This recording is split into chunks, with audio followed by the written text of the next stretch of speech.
kasih Om Arif. Ini saya mengundang Om Arif ya, salah satu teman baik, Sama-sama. ya teman baik saya sejak lama di Amin. industri media sampai sekarang. Kita mau bicara di podcast Kuda Hitam. Podcast saya bicara tentang, kalau sekarang bicara tentang siaran ya, karena Om Arif ini pengalamannya banyak di bidang Amin. jurnalisme ya kan, jurnalisme, terus kemudian masuk ke industri PR, di bidang corporate, di salah satu perusahaan migas yang pada zamannya itu paling gede di Indonesia ya, Perusahaan multinasional kan, gas. masuk jadi kerja partner saya juga di perusahaan saya waktu sebelumnya. Nah, kemudian jadi salah satu pentolan di salah satu konsultan PR ya. Ya. Pentolan ini bahasa lama ini ya, pokoknya tokoh lah, tokoh PR dan konsultan. Jadi saya Amin. wakil ketua apa asosiasi ya, APPRI APRI. APPA, nah, Udah nggak lagi, udah nggak menjabat lagi. iya, tapi kan tetap pernah menjabat kan, nah itu penting. Ya. Supaya ada kompetensi kan untuk ngomong nanti. Betul kan? Jadi itu karena kita ngomong PR nih, kita ngomong PR. Jadi Ya. dan sekarang punya konsultan PR sendiri ya. Ya Alhamdulillah. saya doakan semoga sukses. Nah ini saya ngundang Om Arif ini kan karena satu teman lama dan kedua banyak sekali pengalaman Om Arif ya di bidang ke-PR-an, terutama mungkin di waktu di bidang migas ya, di perusahaan migas itu eh, pasti akan menarik untuk dibahas ya, terutama mungkin kalau kita lihat perusahaan migas itu karakternya kan mungkin spesifik ya, itu kan sebagai pendahuluan ya, spesifik itu seperti ini, jadi dia tidak menjual, misalnya ini tidak menjual barang langsung ke customer, jualannya kan minyak gas tapi bisnis to bisnis, itu satu. Terus yang kedua, pasti ada proyek di suatu daerah, berupa proyek migas, dan itu butuh suatu penanganan PR tersendiri yang tidak yang berbeda dengan PR korporasi ya, sebagai rutinitas perusahaan, tapi sebagai PR untuk mengelola suatu proyek. Saya pengen dengar nih Om Arif, kira-kira pengalaman Om Arif ya yang paling menarik di bidang PR selama di korporasi ini apa sih gitu, dan mungkin bisa ceritain.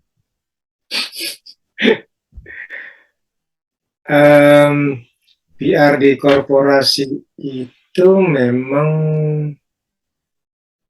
secara umum kalau korporasi itu yang seharusnya tidak terlalu rumit. Karena internal, eksternal sudah bisa di mapping dengan baik, dengan eh, hampir tidak banyak perubahan lah gitu. Kalau korporasi secara umum. Hmm.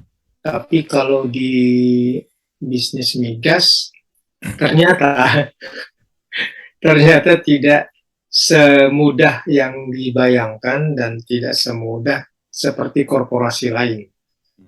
Karena di migas di Indonesia eh, ada unsur-unsur ini ini menurut pengalaman ya, ada unsur-unsur politis yang yang eh, langsung atau tidak langsung turut mempengaruhi.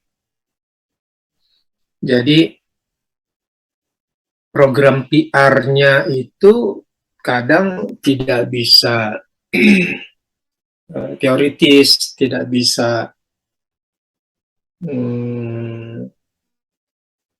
di mapping seperti intinya ready to change lah gitu lah, ready to update, ready to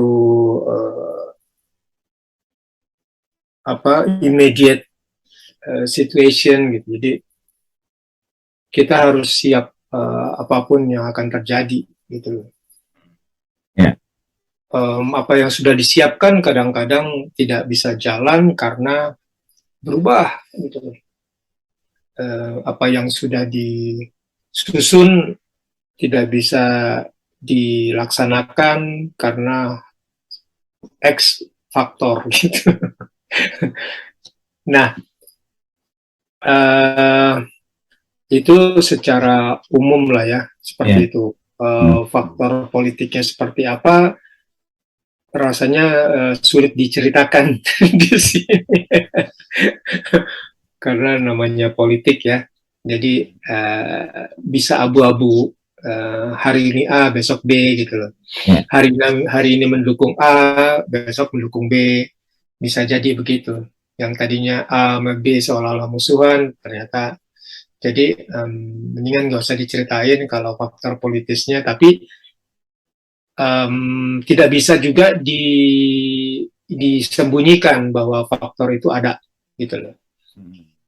Oke. Nah, kalau secara umum yang lain, seperti tadi Mas Iwan bilang bahwa program-programnya itu banyak bersinggungan dengan masyarakat daerah, ya itu pasti karena pertambangan, migas, umumnya kan memang bersentuhan secara luas dengan warga sekitar daerah operasi. Nah,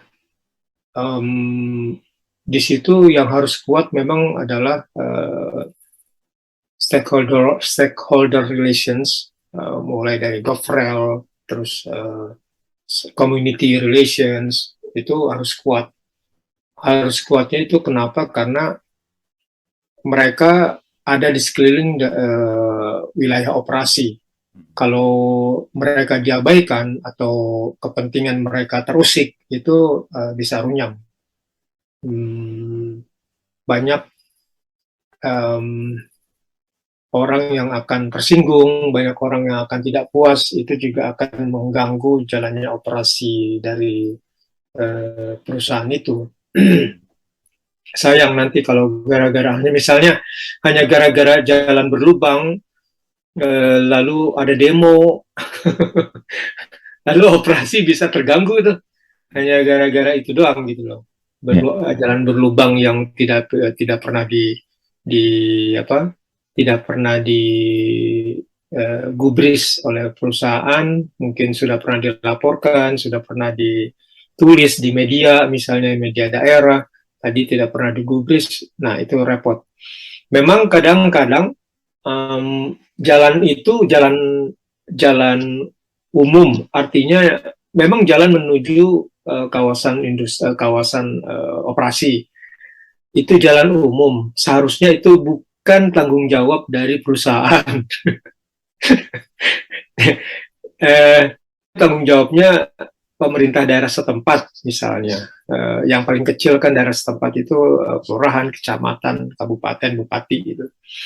Tapi tidak bisa diabaikan begitu saja gitu loh. Misalnya dijawab, oh itu bukan tanggung jawab kami, wah itu runyam tuh kalau dijawab seperti itu. Jadi memang harus ada pendekatan, dan makanya kalau saya lebih suka menyebut atau memakai istilah smoke detector system untuk PR gitu loh, sehingga bukan api yang dipadamkan, tapi misalnya baru asap aja yang muncul itu sudah bisa terdeteksi dan bisa diatasi. Jadi pada saat ada gejolak itu misalnya jalan berlubang yang itu harusnya sudah diketahui sama tim GovRel, bukan tim GovRel, tim community relation, dan itu harus bekerjasama juga dengan korkomnya yang sudah harus di kerjasama, dan itu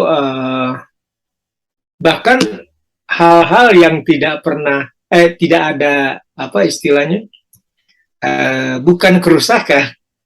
Jadi pernah ada kejadian di waktu itu di perusahaan kami waktu itu ya, perusahaan migas. Sebelum eksplorasi itu ada yang namanya apa tuh yang pemetaan di air tuh apa yang pakai bom kecil tuh untuk aduh namanya lupa ya. Ya udah Eh, cukup lama ya. aduh namanya apa? Pokoknya itu harus ke daerah apa? Kalau memang daerahnya itu daerah di pinggir pantai atau di daerah sungai yang besar, itu harus dilakukan seismik. Nah, Oh, namanya seismik. seismik. Ya. Seismik itu di daerah darat bisa, di daerah rawa, di daerah kali, sungai besar. Nah, di pinggir pantai bisa. Nah, pada saat melakukan seismik atau sudah terdengar ada rencana seismik, biasanya itu seminggu sebelum acara seismik itu tiba-tiba bisa kejadian muncul itu yang namanya apa namanya, kok lupa lagi yang namanya tuh, yang nelayan-nelayan untuk bikin tambak-tambak Hmm. gitu loh. Tambak-tambak bermunculan, tiba-tiba bermunculan tambak-tambak. Dan seismik itu kan, tambak-tambak itu kan harus dibersihkan, Hmm. artinya harus dipindahkan dulu. Nanti setelah seismik selesai, ditempatkan lagi Ya. itu tambak. Nah, biasanya penduduk yang oknum lah, bukan penduduk. Oknum itu akan tiba-tiba mengkreasi tambak-tambak itu di daerah yang mau seismik itu, dan mereka minta ganti rugi. Ya, ya, Karena ganti ruginya ini lumayan. ya, paham Ganti ini. ruginya itu adalah hitungannya, kalau sehari itu nelayan itu misalnya bisa menambak udang atau menambak apapun yang ada di situ, berapa penghasilan per hari. Nah, dikalikan aja itu berapa hari itu tambak itu harus tidak beroperasi dulu karena harus seismik. Itulah yang membuat oknum-oknum itu tiba-tiba mengkreasi itu.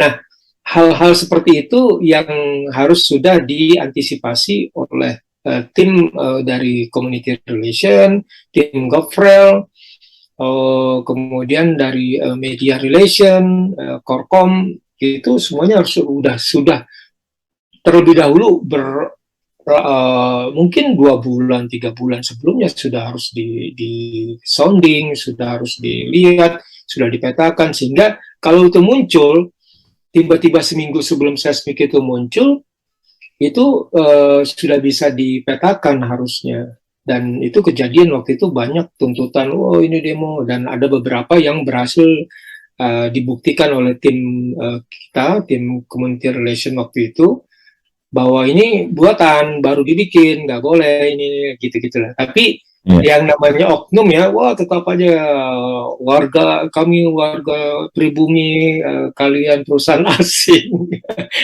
Jadi akhirnya ada jalan damai, ya sudahlah gantinya tidak semuanya, tidak 100% kayak gitu. Jadi mau main kayu, istilahnya main kasar, tidak perlu dibayar denda pun akan bisa runyam misalnya, karena nantinya gitu-gitulah.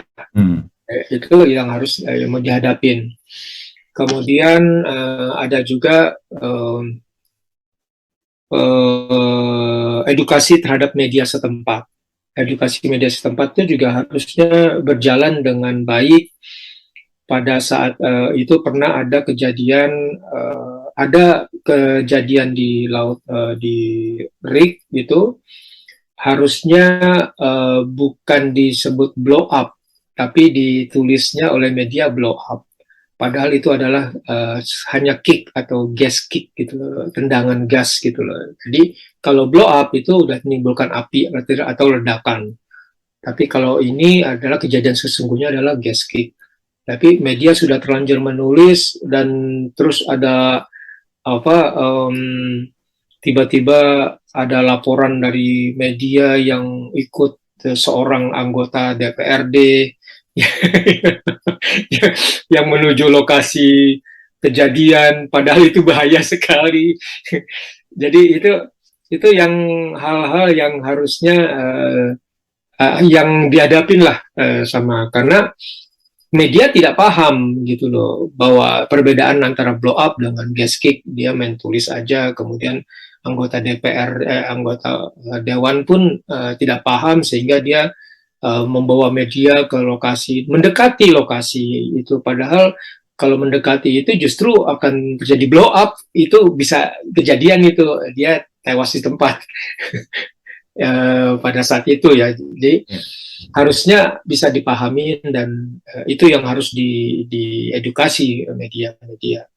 Jadi banyak hal-hal yang berhubungan dengan warga setempat itu yang harus dilakukan sih sama tim media relation, community relation, government relations, intinya stakeholder relations lah. Jadi itu pekerjaan yang tidak mudah untuk sebuah perusahaan gas atau pertambangan.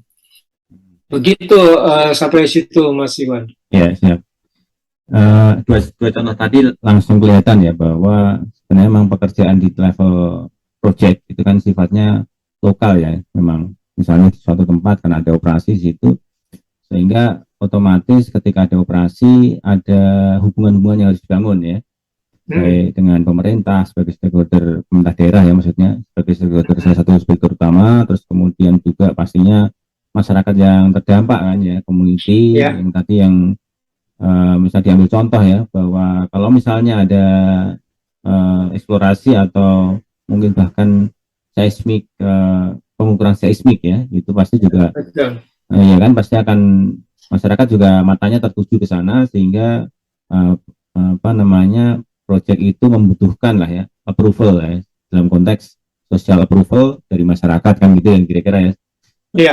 Itu terus kemudian muncul kadang-kadang hal-hal yang sebenarnya sudah harus dipetakan, tadi disampaikan gitu kan, dipetakan problem-problem yang akan kira-kira akan muncul, isu-isu apa aja yang akan mungkin dihadapi, kira-kira mungkin identifikasi oknum-oknum gitu ya, yang suka memberikan, mengada-ada lah ya, kira pasti ada lah itu, dan memang case-nya kan ada tadi ya.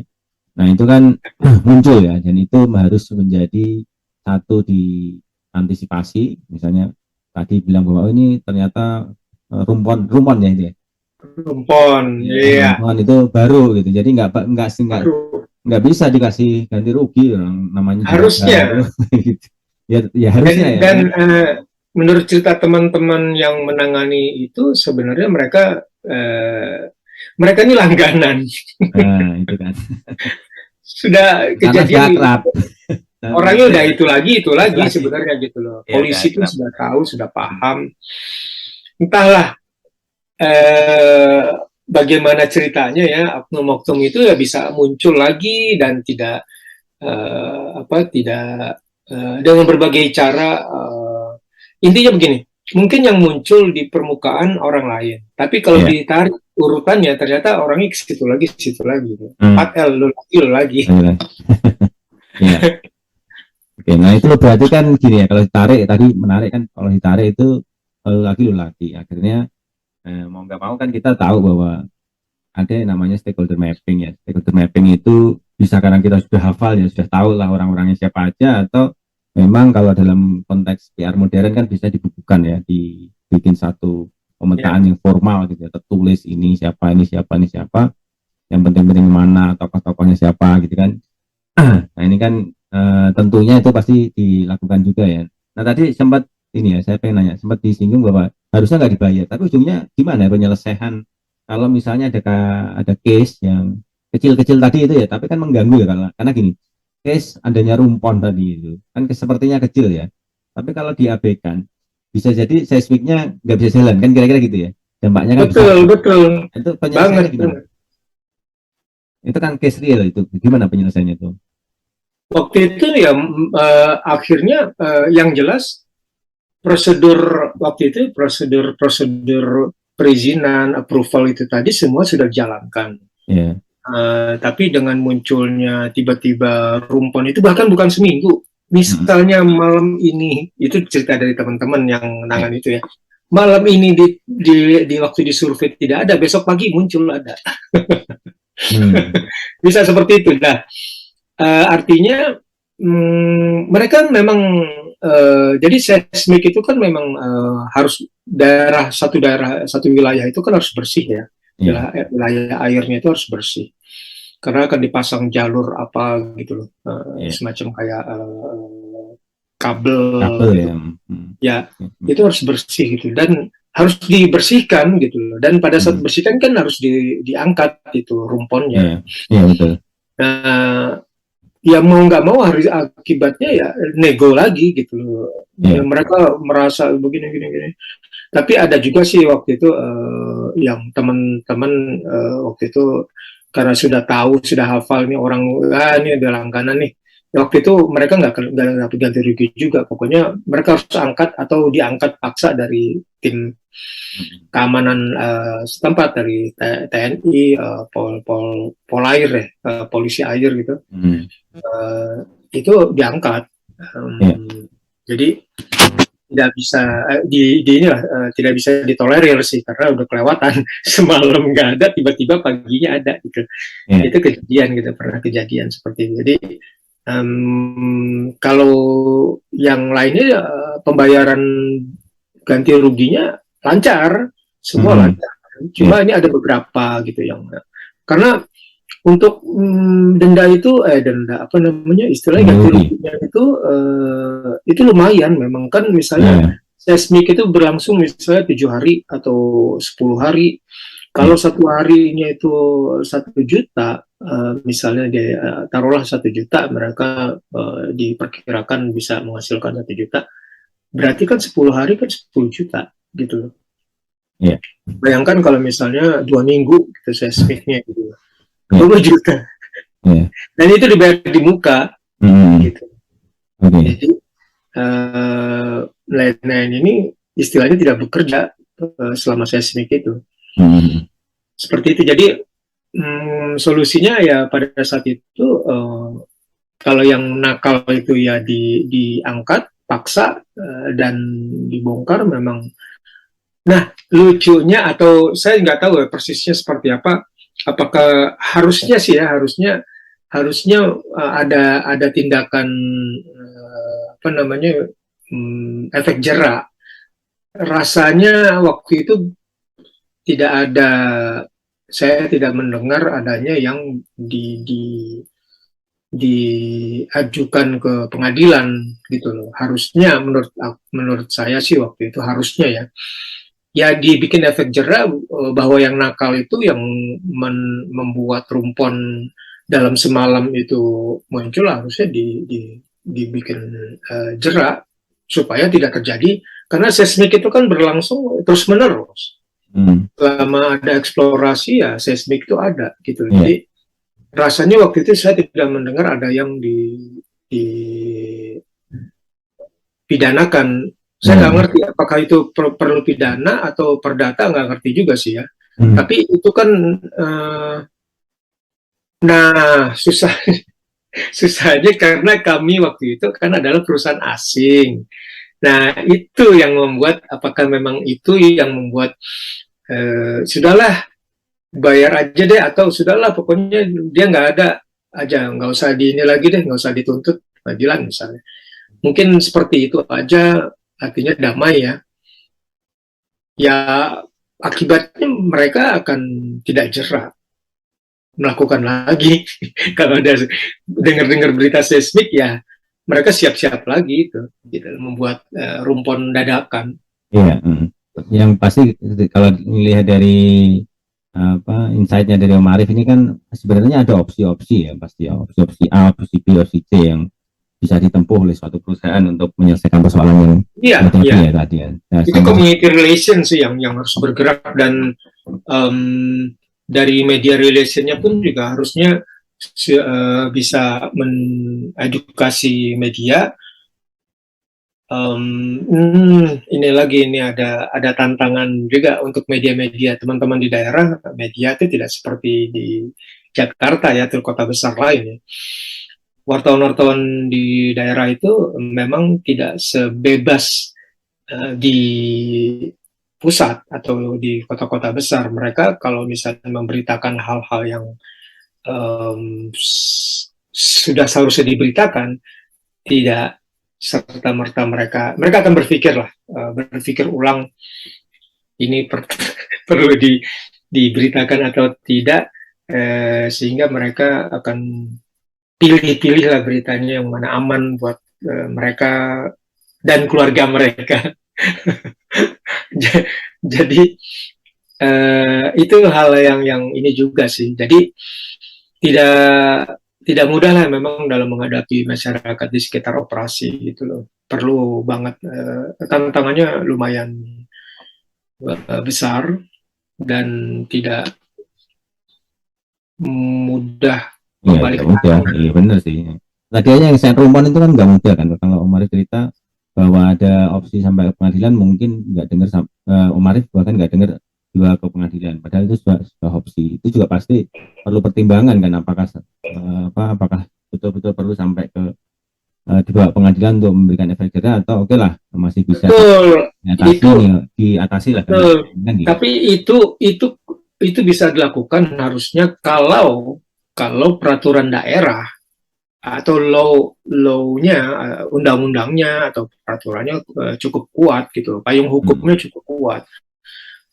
Kan itu kan menyangkut payung hukum. Kalau di daerah itu mungkin nggak ngerti ya. Kalau secara KUHP saya pikir nggak ngerti juga. Itu gampangnya kan pasal berapa gitu. Tapi ini kan kalau menyangkut daerah terus menyangkut itu nggak ngerti, saya juga bukan orang hukum, tapi secara PR itu harusnya bisa dipetakan dan bisa dibuat bagaimana supaya tidak terjadi lagi hal-hal seperti itu sih. Ya. Oke lah, maksudnya kita pasti paham ya, maksudnya apakah perlu sampai sejauh mana ya kan opsi hukum itu ditempuh. Misalnya gini contoh, kemungkinan suatu perusahaan juga ada juga case kan dengan media gitu misalnya ya.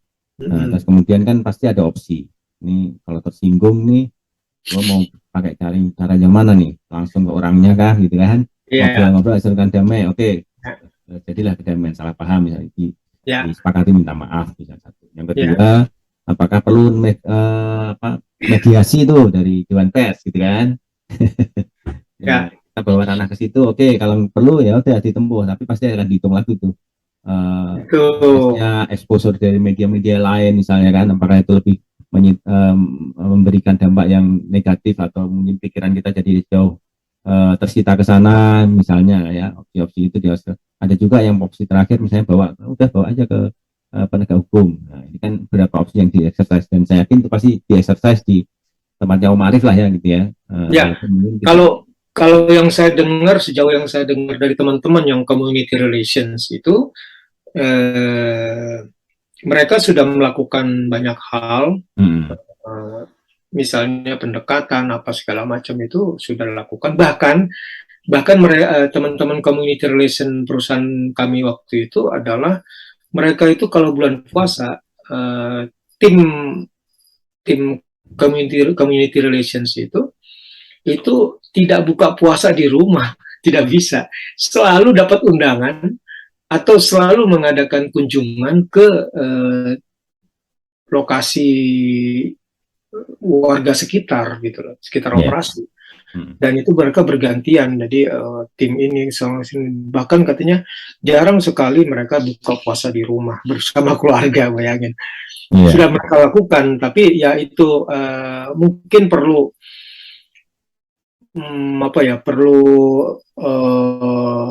memang ada sih rasanya yang cara yang bisa membuat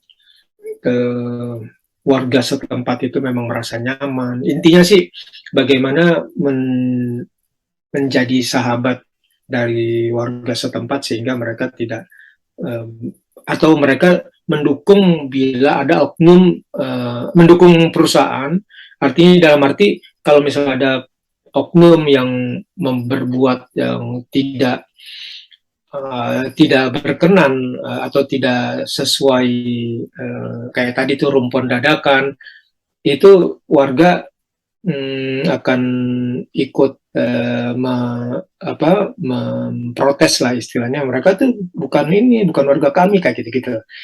Hal yang menarik adalah bahwa peristiwa-peristiwa atau kejadian ya, entah itu tadi ya ada oknum, terus kemudian sampai yang oknum yang mengganggu perusahaan ya, gitu. Operasi perusahaan maksudnya, sampai kemudian hal yang tidak diduga ya, biasanya kan terjadi eh, di operasi operasi proyek. Nah itu memang tidak bisa dihindari menurut saya sih ya, walaupun sebaik apapun hubungan kita dengan stakeholder, sebaik apapun kita melakukan Ada oknum. pasti ada hal yang tidak bisa kita kontrol kan dari luar ya. Contoh Ya. misalnya tiba-tiba ada faktor-faktor yang misalnya kita sudah mempersiapkan diri dengan bagus, tapi ternyata ada pihak ketiga yang bikin masalah sehingga terjadi krisis. Itu kan kita nggak bisa hindari ya. Akhirnya kita harus sibuk karena ulah orang lain. Dan itu harus mau tidak mau menurut saya harus dihadapi. Itu pasti ada juga. Terus Ya. kemudian tadi juga ada hal yang kejutan, misalnya contoh lah, kan nggak mungkin kan kalau perusahaan itu tidak melakukan hubungan baik dengan media, nggak mungkin, karena untuk bisa mendapatkan coverage dari media itu kalau nggak ada hubungan baik, ya kemungkinan nggak akan ada coverage kan. Hubungan baik dan pengertian begini, memberikan edukasi tentang industri migasnya, gitu kan, memberikan edukasi tentang operasi proyek yang begitu sedetailnya, yang dan juga susah ya karena istilah-istilah teknis, ada blow up, ada stick atau macam-macam kan, ada POD, plan of development, kadang-kadang salah tulis kan, plan ditulis PALNT gitu kan, salah lagi juga gitu. Dan itu menunjukkan begitu susahnya industri migas ini dipahami bahkan oleh mungkin bahkan juga oleh karyawannya sendiri ya, yang dari sisi support, apalagi dari wartawan maupun masyarakat setempat yang mungkin juga tidak sehari-hari disuapi dengan migas ya. Jadi harus direnakan. Ya, betul. Bahkan karyawan internal pun kadang harus kita edukasi juga. Karena kan mereka tidak semuanya terlibat dalam operasi. Kalau kita yang di Korkom, kita harus mengetahui operasi. Karena kita untuk menuliskan siaran pers atau apa kan kita harus tahu, atau wawancara paling tidak ngobrol dengan teman-teman di lapangan, teman-teman di operasi, bahkan di teman-teman di community relation kita ngobrol. Makanya saya bisa cerita ini juga karena hasil ngobrol sama teman-teman itu atau curhat dari teman-teman itu. Iya, makanya. Gitu. Iya, betul. Nah, tadi contoh lagi ya, saya sedikit kupaskan blow up ya, sama satu lagi bedanya sama gasket tadi. Walaupun saya juga sendiri karena di level apa itu di level ini ya sudah production ya pastinya ya. Production itu. Iya, production blow up. Terus kemudian muncullah di media kata blow up itu kan, gitu ya. Iya. Gitu ya. Terus ternyata salah paham dia kan, mungkin ternyata gitu. Salah. Iya, jadi ada situ mungkin satu bisa kita tebak-tebak nih kan, ini wartawannya dapat infonya dia tangkap take it for granted, artinya ketika ada orang yang mungkin bukan bayangan saya apa dia dapat sumbernya yang salah ya gitu kan. Terus itu yang pertama, sehingga ketika dia dapat kata blow up ditulis aja blow up gitu kan, misalnya bisa aja, atau ciptain term sendiri blow up gitu ya, pikiran dia dengan bahasa teknis beda kan gitu kan, blow up begini ya. Itu yang mungkin jadi isu dan mungkin karena sudah muncul di media repot kan. Betul, ya, lucunya pada saat itu media besar, wartawan media besar. Itu kadang-kadang dan itu online, jadi dia langsung tulis beberapa jam setelah kejadian. Jadi kita pun akhirnya menghubungi kantor pusatnya, menjelaskan begini, sehingga mereka akhirnya meralat ya. Meralat ya. Istilah itu. Nggak meralat sih, tapi berita berikutnya kalimatnya jadi sesuai dengan apa yang kita arahkan gitu loh. Bukan diarahkan sesuai dengan kenapa? Ya diluruskan istilahnya, kalau istilah salah diluruskan. Karena istilah salah bahayanya, impactnya itu tadi orang mikirnya beda kan. Iya. Dan beda, persepsinya beda, yang bahaya persepsinya salah. Dan pada saat itu kejadiannya yang repot adalah waktu itu ada anggota dewan yang mendekati wilayah itu. lokasi kejadian, naik boat bersama wartawan. Karena membaca berita itu gitu. Ya seolah-olah bahwa ini apa yang terjadi ini gitu. Oh, Jadi gitu loh. oke. Jadi Ya. waduh. Ini serunya kan jadi sini ya. Jadi Ya, ada sesuatu yang keluar salah, terus kemudian direspon oleh anggota DPRD gitu ya. iya, pada Direspon saat datang itu, sana gitu ya.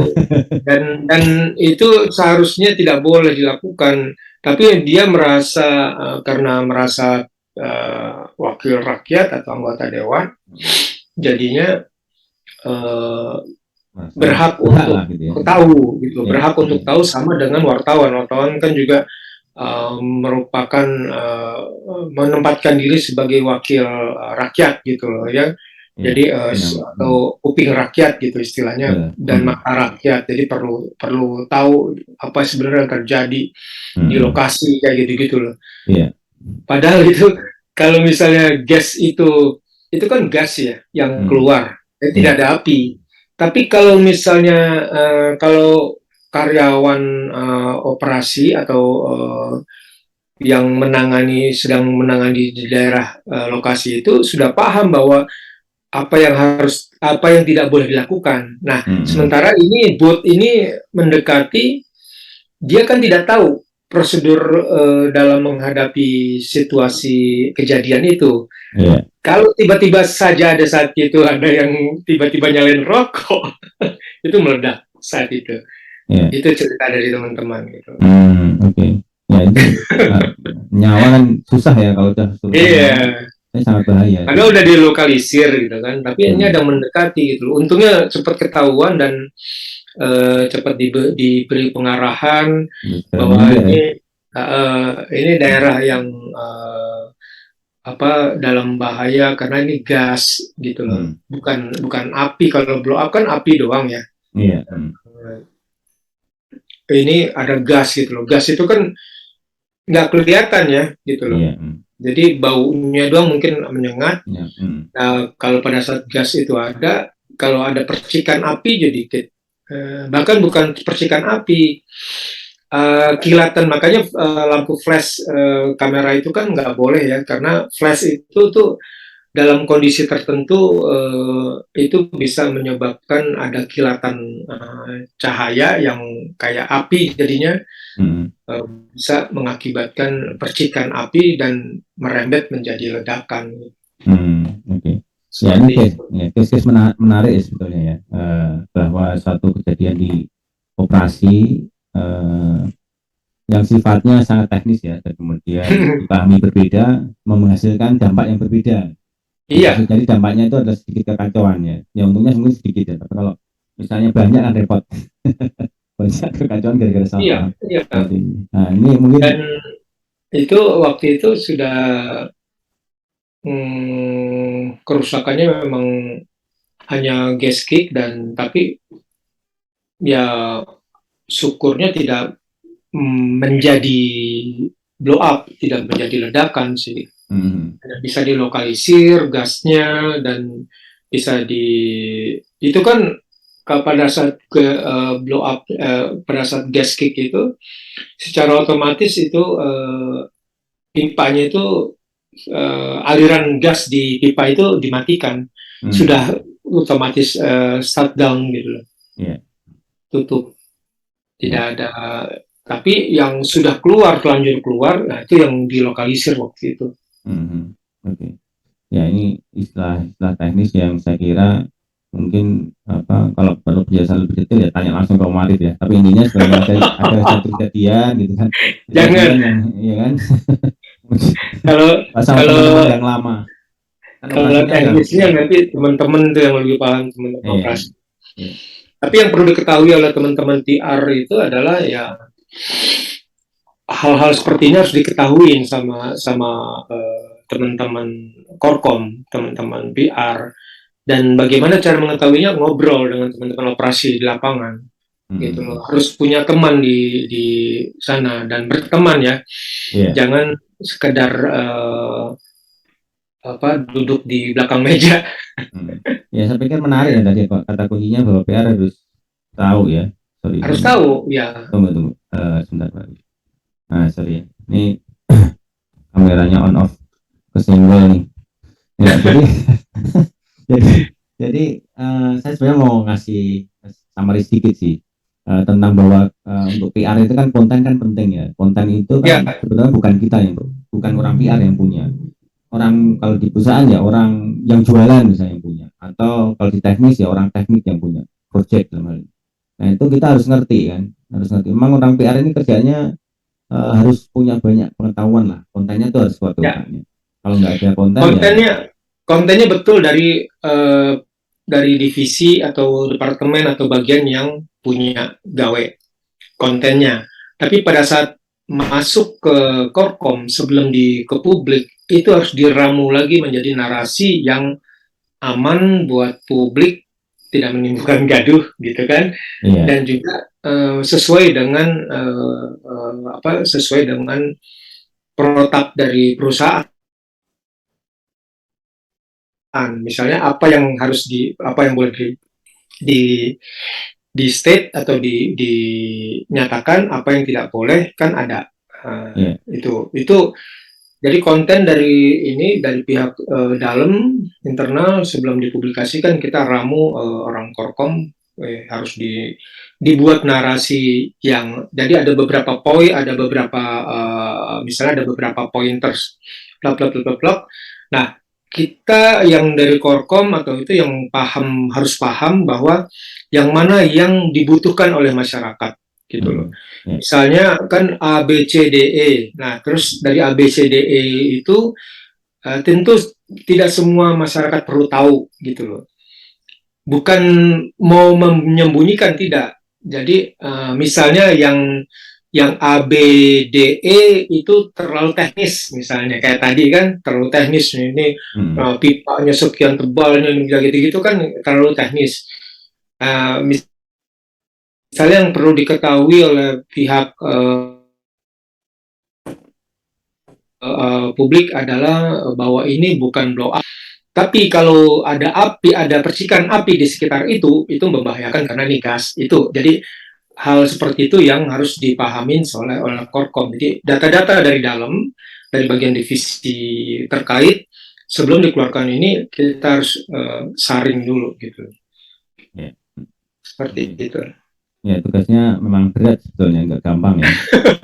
Dan yang suka saya bercandain kan gini, orang PR ini kerjanya gali info berjam-jam, berpuluh-puluh jam, berhari-hari, keluar baca cuma 5 menit. Iya, Kita iya. keluarin, disederhanain, teng, teng, teng, teng. Tapi Nulis selesai. tapi 5 menit itu yang bisa menentukan itu akan positif atau negatif. Ya, itulah. Emang tanya orang PR ini pintar-pintar. Harusnya, makanya itulah pentingnya orang PR, praktisi PR itu harus pinter banget menulis. Kenapa harus pinter banget? Karena dengan bisa menulis itu orang tahu bagaimana membuat narasi dan bisa memilah-milah mana yang penting, mana yang enggak buat publik. Gitu. Kalau kita nggak bisa nulis atau tidak banyak baca, itu pasti runyam. Jadi semuanya ingin ditulis. Gitu. Oke, Mari. Oke, cukup clear ya, ini yang dua case ini menarik, case-case di tingkat korporasi yang besar, sifatnya lokal, memang yang dihadapi di industri migas kebanyakan lokal. Tentu ada hal yang sifatnya di tingkat nasional tapi mungkin high level. Terus saya pengen nanya ini, Mari. Ini kan di industri migas ini kan karena case-nya lokal ya, banyak hubungannya dengan langsung ya dengan masyarakat tempat, dan penggunaan media-media dalam menjalankan program-program PR kan pasti lebih konvensional ya. Nah saya pengen nanya nih, kalau selama Om Arif di perusahaan korporasi migas ya, itu penggunaan media sosial ini seberapa besar sih pengaruhnya, dan bagaimana sebenarnya apakah monitoring terhadap media sosial di tempat Om Arif dulu ya, itu apakah masif itu atau mungkin lebih menjalankannya karena barangkali nggak terlalu diperluin, mungkin ya ala secukupnya aja tapi fokus kepada hal yang diprioritaskan, misalnya lebih ke media mainstream atau langsung ke penyaring monitoring suara-suara langsung dari stakeholder-stakeholder yang dianggap kunci ya, misalnya dengan metode pendekatan yang secara reguler dengan stakeholder ya, dengan stakeholder kunci, atau juga medium atau juga dengan sosial media monitoring yang mungkin cukup intens ya. Itu kira-kira Marit ya, tentang media sosial ya, penggunaan media sosial. Kalau media sosial sih pada saat aku kerja di saat itu rasanya belum terlalu seperti sekarang ya. Iya. Dan juga rasanya karena pada saat itu media massa itu belum banyak juga yang memiliki akun sosial media. Bisa beda ya. Yeah. Jadi media dia punya website atau portal berita. Yeah. Beda ada akun sosial medianya, Instagram, Facebook, biasanya Instagram atau bahkan Twitter. Itu sekarang ramai Twitter ya. Itu waktu itu belum ada, belum banyak media yang punya link. Dan bahkan kalau sudah ada, kayak sekarang pun saat ini pun yang saya pahami antara portal berita dan akun media sosial itu dikelola orang berbeda, tim yang berbeda, gitu. Jadi untuk monitoring pada saat itu, jadi rasanya belum terlalu banyak yang untuk media sosial. Tapi untuk saat ini harus wajib hukumnya itu memonitor media sosial, terutama akun-akun media ya, akun-akun media di sosial media. Dan juga akun-akun yang bukan media. Nah, ini ada lagi akun-akun yang bukan portal media. Kan ada tuh akun-akun sosial media yang bukan portal media. Itu lebih berisik. Sosial media aktivis ya. Aktivis sosial media. Itu lebih berisik dan mereka punya kecenderungan untuk viral atau membuat gaduh gitu. Itu yang bahkan oleh media portal berita pun itu dikeluhkan. Jadi dari itu yang belum ketemu. Bahkan Dewan Pers pun tidak bisa mengontrol mereka yang bukan media loh. Bisa paham ya? Paham ya, Pak. Itu Dewan Pers pun yang aku tahu, yang aku pernah ngobrol gitu sama dengan teman di sana, mereka bukan media, jadi tidak bisa dikontrol gitu. Iya. Contohnya interaksi biasa sih kan. Iya. Biasa. Betul. Jadi salurannya lewat sosial media kan. Mereka bukan mendeklar diri sebagai saya ini jurnalis, bukan kan, bukan media sih. Saya mau ngomong atas nama saya sendiri. Sekarang kan setiap orang kalau ada kejadian kan ada yang merekam tuh. Merekam. Dan itu mereka sudah seperti media, sudah merekam langsung blast, tidak berpikir lagi itu dampaknya kayak apa. Itulah banyak itu yang harusnya sudah dipikirkan oleh Kominfo ya, rasanya gitu. Kata kuncinya bahwa zaman dulu memang media mainstream ya itu lebih dominan ya, dan belum banyak media yang media mainstream yang masuk ke sosial media. Memang dipahami waktu itu mungkin masih baru ya, dan media besar, media mainstream juga masih meraba ya, kira-kira bagaimana sih cara yang paling baik untuk justru pada saat itu kami bertempur tanda petik ya, bertempur opini di media ini konvensional, dan isunya ya isu perusahaan asing. Nah, perusahaan asing versus nasionalisme, ya itu repot. Iya, itu salah satu isu ya. Itu isu yang paling santer gitu.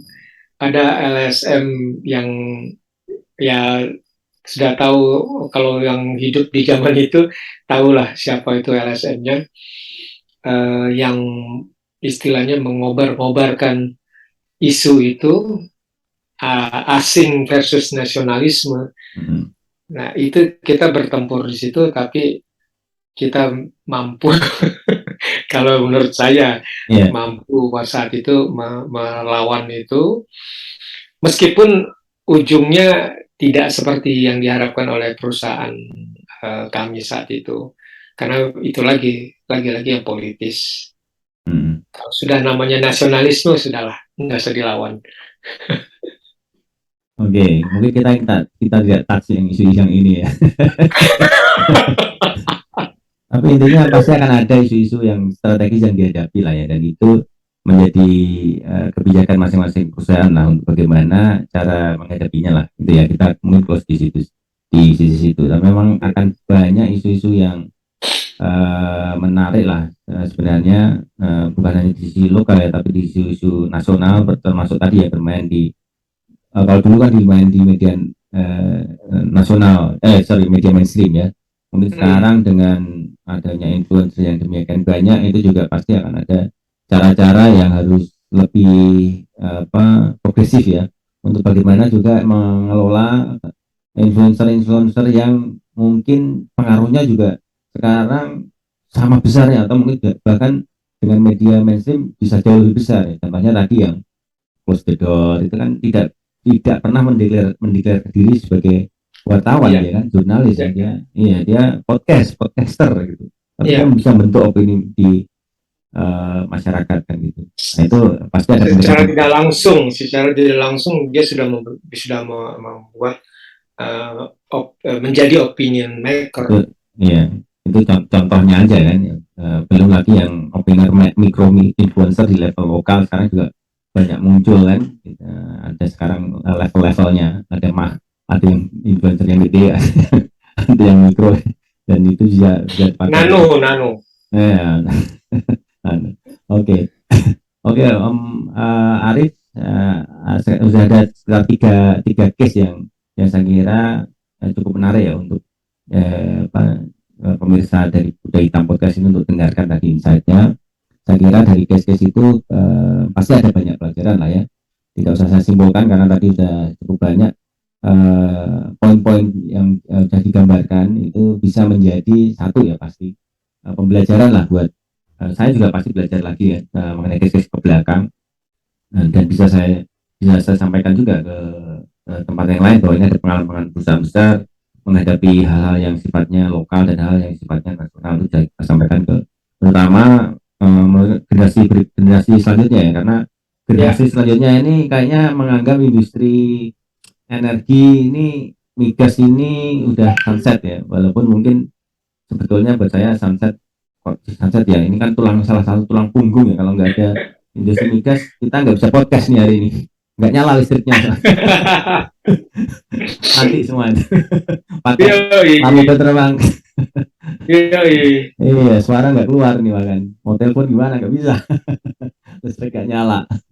Nah itu kira-kira, jadi Iya. katanya panjang. Jadi industri migas ini masih penting lah, itu salah satu message yang harus disampaikan ke anak-anak muda sekarang. Jadi itu hal yang penting. Terus kemudian dari sisi PR-nya sendiri itu juga ada hal yang spesifik, memang menarik untuk dihadapi ya, case-case-nya di industri migas tentunya berbeda. Nah kalau untuk yang berbeda ini kan berarti nanti tugas saya lah, kalau misalnya saya punya teman ya, pasti pasti punya teman, nanti saya coba tanya-tanya ke teman-teman yang lain bagaimana case-case di industri yang lain, perbedaannya dengan case-case di industri yang lainnya juga gitu, supaya kita makin banyak tahu di Indonesia ini sebenarnya kaya sekali orang-orang yang berpengalaman kayak Om Arif ini.